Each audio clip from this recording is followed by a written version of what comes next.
Hello everyone. Today we are going to take a look at the various buoyage systems and what various buoys you might have. You might know some of this in Dutch already, but some of the English terms might be interesting to you, so pay attention.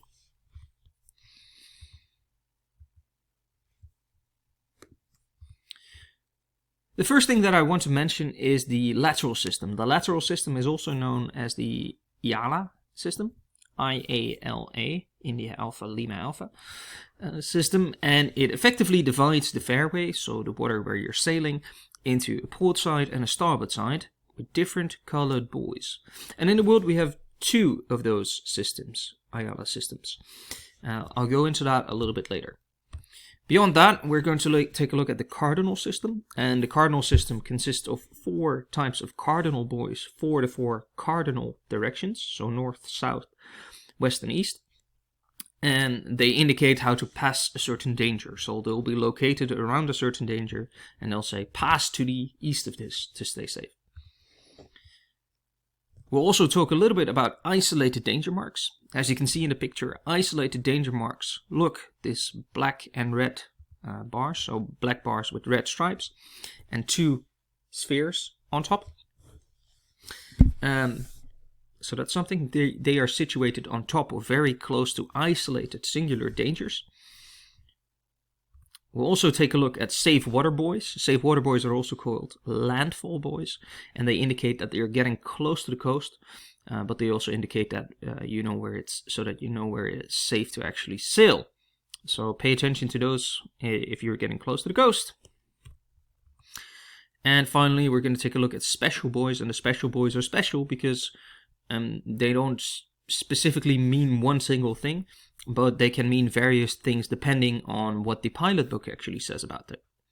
And as you can see on the screen over here, a small sneak preview, there are 5 types of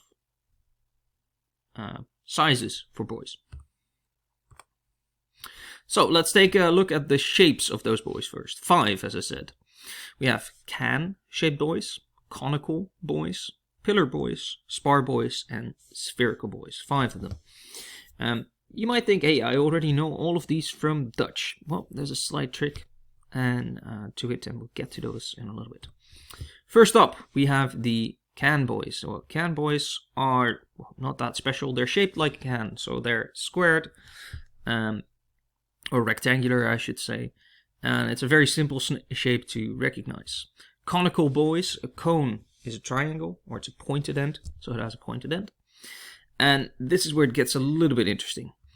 Pillar buoys, unlike the Dutch term, are shaped in a sort of trapezoid way, so pointy towards the top. And spar buoys are straight up. Why is this? Because of the spar, the tree, dennenboom, which has a very straight stem, so it's a very straight trunk. And that's why they're named that way. And the pillar buoys are named after the more ancient pillars, where it's slanted upwards, slanted inwards a little bit at the top for construction shape. And finally, spherical buoys, which are round. Conical buoys. In the IALA A system, the green colored conical buoy tells you that it is on the starboard side. So you have to, well, keep that on your starboard side. And then you're thinking, well, am I sailing upstream or downstream? In the IALA systems, you always calculate everything from the sea towards the source of the stream. So we are sailing upriver. In this case, starboard, if we are sailing upriver, even though you can't officially say it, on your right side. And if you keep that, you should be safe. A system.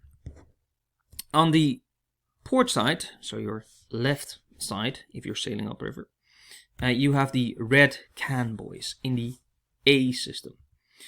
The B system decides to flip this around and turns those colors the other way.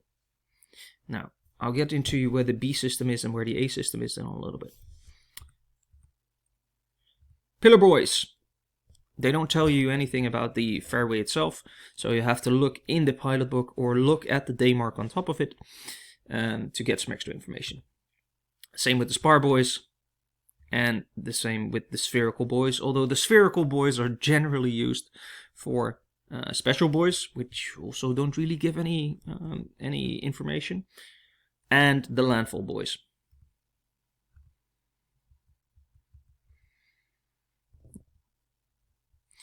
The abbreviation you see on screen over here, red, white, vertical stripes. So it's red and white in vertical stripes. RWVS, spherical, are used to indicate safe water. Well, we all know that a color or the day mark is not the only thing to recognize a buoy by, right? We also have the lights on top, because during the nighttime you can't actually see all the day marks, or you can't really see the colors properly. So, when it comes to light, we have certain abbreviations we use. We have a fixed light, which is the constantly shining light. We have a flashing light, which has short flashes of light. We have what they call an occulting light, which has short flashes of darkness, effectively. And we have an isophase light, where the dark and the light is present in equal terms. So a same amount of light and dark. I'm not going to go through this, or I'm very briefly going to go through it again. So the fixed light, continuously shining. Flashing light, short flashes of light. You generally abbreviate this with a Q for quick or VQ for very quick. So it might be that a buoy, they'll be talking about a buoy and you'll see the 9Q next to it. That says that there's 9 quick flashes before there's a break, before you have 9 quick flashes again. So you can easily identify them. Just like with lighthouses. The occulting is sort of the opposite of the flashing, as I said earlier. So longer light periods with a short period of dark. And also, you'll also see the Q and the VQ. And the isophase has these things equal. In special occasions, we also have alternating light, where they alter between various colors. And those will be described as AL for alternating, with white, green, red in this case, WRG.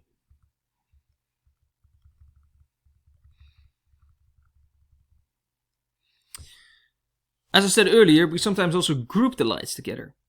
Why? So you can actually easily recognize them. Group lights, the flashing lights, in groups that are repeated at regular intervals, so pay attention to it. So pay attention to the number, as well as the short abbreviation. ISO for isophase, FL for flashing, F for fixed, and then the Q and VQ, you have to pay attention to those, and the AL for alternating. Then we get to our top marks.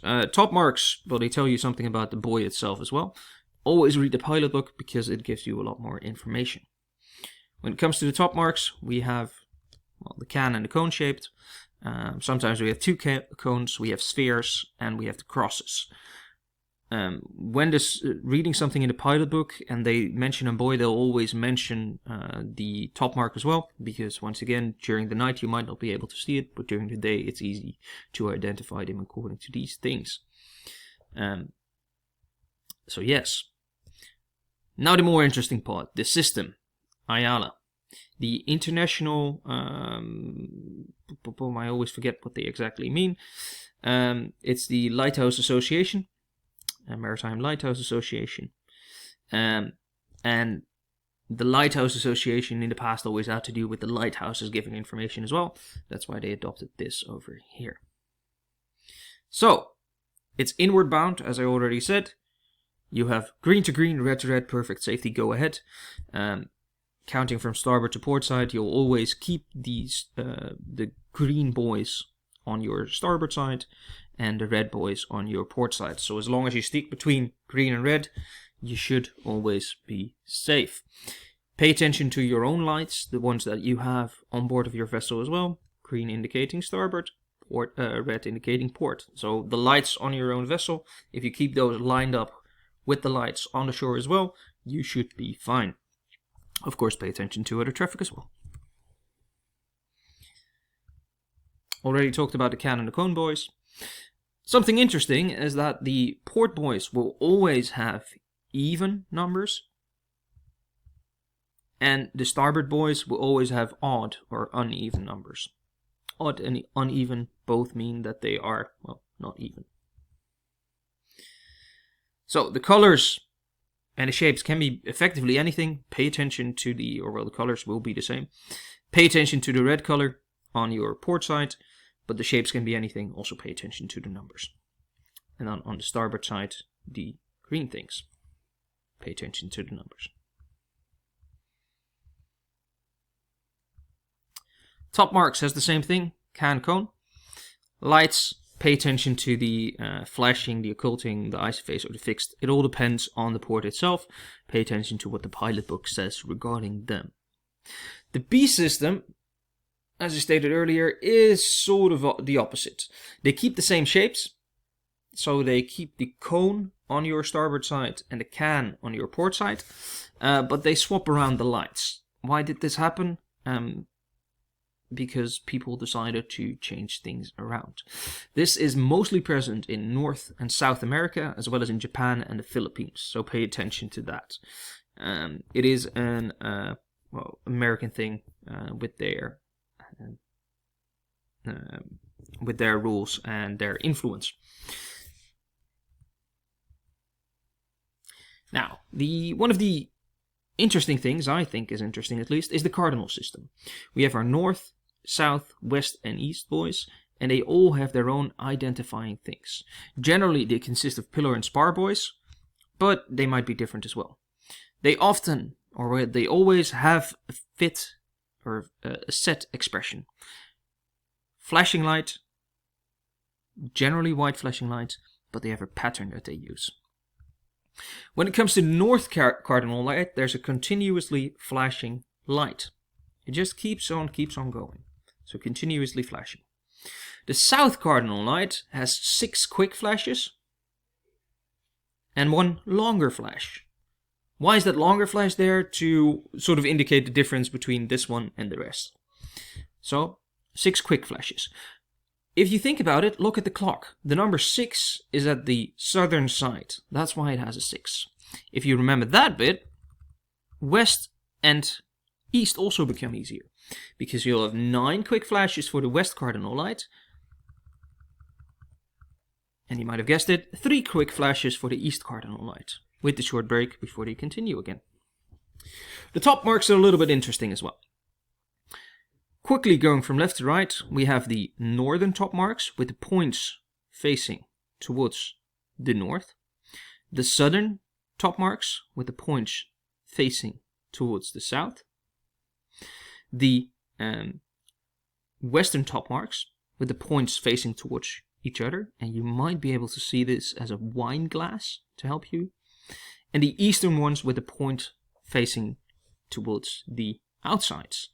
And if you want to make it easier for yourself, you can draw an O for Oost in Dutch around this. So, north, south, west, east. The final thing I want to talk about is the colors. And the colors have a similar scheme to it as well. In the earlier picture, we saw the top marks pointing towards the north. So, the upside for the north one, down for the southern one, towards the middle for the western one, and towards the outsides for the eastern one. The same happens with colors. They point towards the darker side, so they're yellow with a black band. In this case, north has the black on top, south has the black at the bottom, west has the black in the middle because they were pointing towards the middle, and east has the black on the outsides because they were pointing towards the outsides. Quite simple if you think about it. So what do we know? North cardinal, black and yellow, 2 black coins pointing up and a flashing light. South, 2 black coins pointing down, yellow over black, and the 6 flashes. The west cardinal buoy pointing towards the middle, same with the black in the middle, and the 9 flashes. And the east cardinal buoy has them pointing towards the outside. We have the yellow in the middle, black on the outsides, and the top marks pointing away from each other, and the 3 quick flashes. And that was effectively all I wanted to tell you about Buoyage. If there are any questions, of course, don't hesitate to contact us. I'll see you in the next clip.